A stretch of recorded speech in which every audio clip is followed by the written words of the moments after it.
Deuteronomy Chapter 11. Love the Lord your God, and keep his requirements, his decrees, his laws, and his commands always. Remember today that your children were not the ones who saw and experienced the discipline of the Lord your God, his majesty, his mighty hand, his outstretched arms, the signs he performed, and the things he did in the heart of Egypt, both to Pharaoh king of Egypt, and to the whole country, what he did to the Egyptian army, to its horses and chariots, how he overwhelmed them with waters of the Red Sea, as they were pursuing you, and how the Lord brought lasting ruin unto them.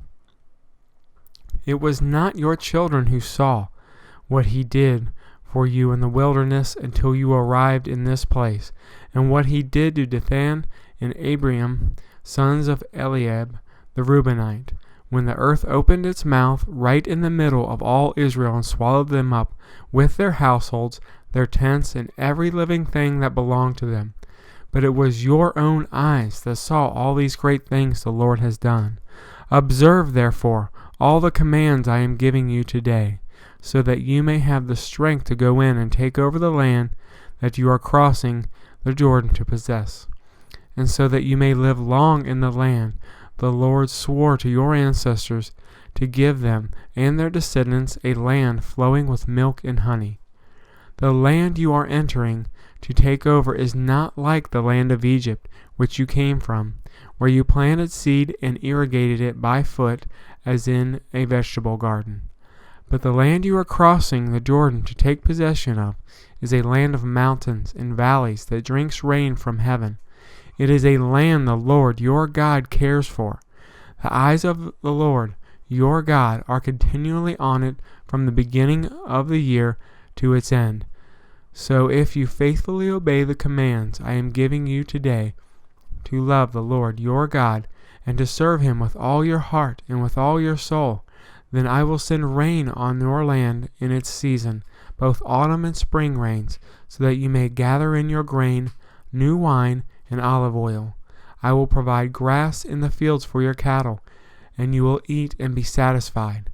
Be careful, or you will be enticed to turn away and worship other gods and bow down to them. Then the Lord's anger will burn against you, and he will shut up the heavens so that it will not rain, and the ground will yield no produce. And you will soon perish from the good land the Lord is giving you.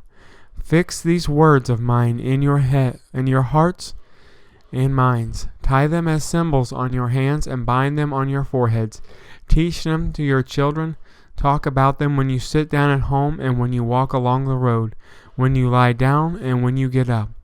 Write them on the door frames of your houses and on your gates, so that your days and the days of your children may be many in the land the Lord swore to give to your ancestors, as many as the days that the heavens are above the earth.